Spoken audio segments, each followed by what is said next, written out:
Mesdames, Messieurs, peuple congolais, chers membres de la diaspora, individuellement et collectivement, du nord au sud, de l'est à l'ouest et au centre, tant au niveau citoyen qu'intellectuel, politique, militaire, religieux et ou spirituel, je vous informe que le combat contre les despotes de Denis Sassou Nguesso est à la fois rude et passionnant. Ce combat est rude lorsqu'on n'est pas entouré des gens qui ont la même mission que vous et nous. C'est-à-dire, Denis Sassou Nguesso dégage sans condition. Vous le savez par ailleurs que depuis son coup d'État sanglant France-Afrique du 5 juin au 15 octobre 1997, dont les conséquences sont d'actualité, le despote n'a cessé de 1. Nous piétiner, nous peuple congolais, au regard du capital d'essai et du niveau de déclassement généralisé de la population, où plus de 2 tiers des Congolais vivent désormais comme des rats et des cafards. Ce fut là un acharnement. 2. De fracasser notre pays, qui, avant son arrivée, figurait parmi les pays en voie de développement. Et depuis, est devenu un pays du quart-monde, où le processus de carbonisation est déjà annoncé. Au regard du niveau d'éducation qui est déjà par terre, les systèmes de santé par terre, la culture par terre, la sécurité par terre, le but de la condition humaine par terre, le cadre de vie tout par terre. Toi, devant de notre pays à la découpe aux étrangers, avec les dossiers rwandais, qui va certainement figurer parmi les 10 priorités majeures de l'après Sassou Nguesso, où nous chercherons à rompre les relations diplomatiques, économiques et tout compagnie avec le Rwanda.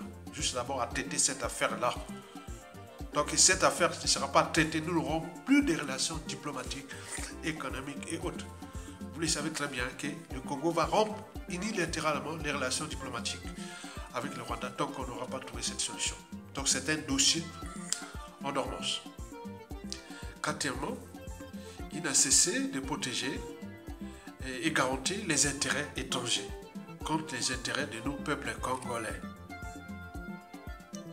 Enfin, il n'a cessé de jouer avec le bien commun, c'est-à-dire notre pays, l'État et tout compagnie, comme sa propriété privée. Jouant de la France-Afrique comme sa compagnie d'assurance et de l'ordre mondial entre l'Occident global et le Sud global comme sa compagnie de réassurance où il joue malin à travers la corruption des différentes instances de gouvernance globale, dont l'Union africaine, l'ONU, les FMI, la France-Afrique et tout compagnie. On estime à plus de 30% du produit intérieur brut de notre pays qui ont été alloués à ces stratégies de conservation du pouvoir. Voilà pour l'essentiel de ce combat qui est rude. Mais ce combat devient passionnant puisque la fin du despote Denis Sassou Nguesso s'approche. Et nous sommes de plus en plus entourés des gens qui ont la même mission que nous, qui Sassou Nguesso dégage. Vous le savez que d'ici peu, la chute du despote Denis Sassou Nguesso va certainement faire l'objet ou sera l'un des grands événements politiques qui vont marquer l'histoire africaine à l'échelle continentale, comme le fut le cas de la chute du Diamit Data au Ouganda en avril 1979 et de Mobutu du Zaïre en mai 1997. Mesdames, Messieurs, peuple congolais, chers membres de la diaspora, Vous le savez que le despote Denis Sassou Nguesso se croyait indéboulonnable, invincible, etc. Mais il avait tout simplement oublié que rien n'est invincible, rien n'est indéboulonnable, etc. Puisqu'il est désormais isolé, aux abois, en apparence serein, mais en aparté, il ne sait plus distinguer le vrai du faux.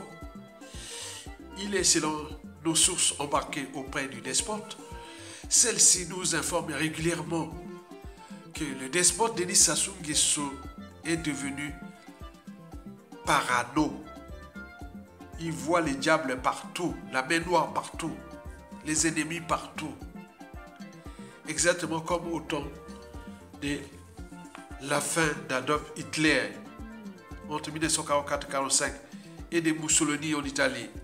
C'est pareil, ouais. Denis Sassou Nguesso aura une triste fin, une fin tragique.